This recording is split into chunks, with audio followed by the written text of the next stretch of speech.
Yes, hello everyone. Welcome back to the channel. Thank you very much to everyone that has liked and subscribed the previous videos. The page is looking up. We keep on increasing on a daily.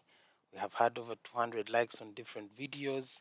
We increased to over 77 subscribers and we're looking up to 100. So thank you very much to everyone. Today we are looking at my final game week 4 deadline thoughts. With all the press conferences done, I think we have updates on most of the coaches. So here are some final deadline thoughts and decisions that are going to be made, and my final team as it's shaping up.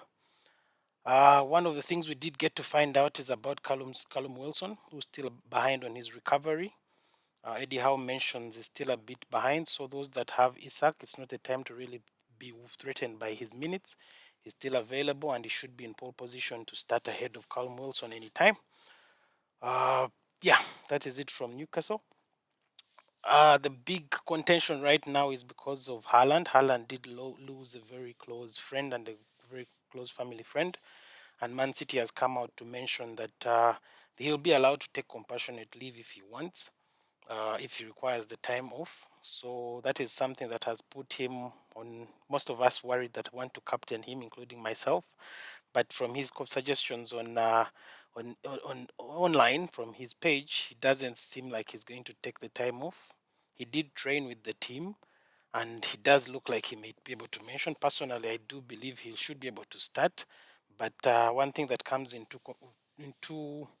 into all of this is your decision for the vice captain is very critical, because if he either does start or he doesn't play at all, so your vice captain will be very important in all of this. But yeah, from now, I do believe he'll be able to start really.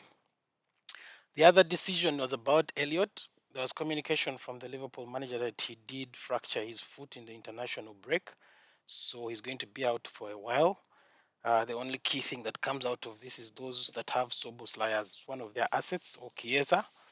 I think is someone that can also come into contention, but mainly I would advise Soboslai as one of the contenders to really come and take this position or master his position, because Elliot would have been one of the main key people that would come in, for example, on the left wing or even in Soboslai's position.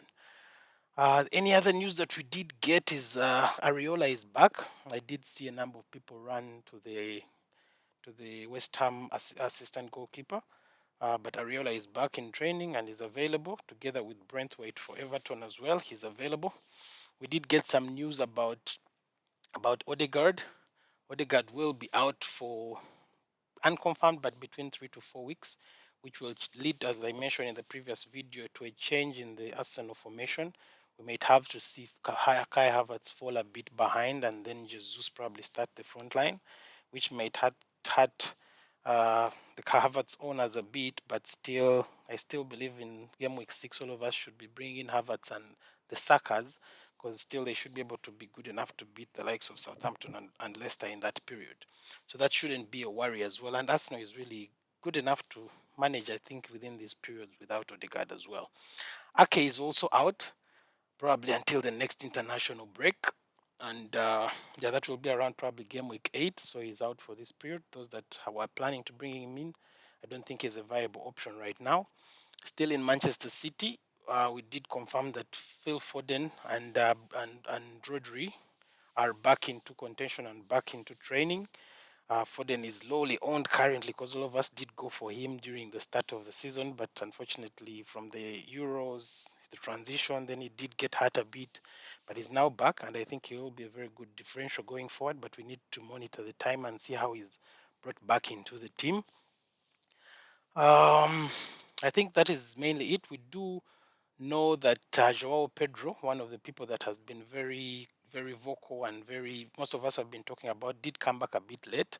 He didn't train with the team, but the manager did mention that he'll be eased in slowly by slowly. The team has every facility and every system in place to help all people that came back to recover well. And it was positive all through, so I do believe he should be able to start. And those that have him do not worry about that. Though Welbeck couldn't even play at all in the international break, would be also a very viable option.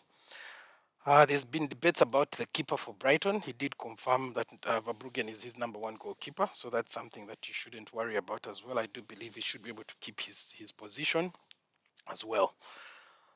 Maybe the last information about is on the Tottenham Hotspur assets, Solanke and Van de Ven. We did confirm that Solanke is back in training as well, and Van de Ven. So we just have to wait how they get to be initiated back into the team, and we see how all of that progresses. I believe that is mainly the updates from all the different transfers and everything that has transpired in the different conferences from the press. So my final thoughts and how my team is shaping up really.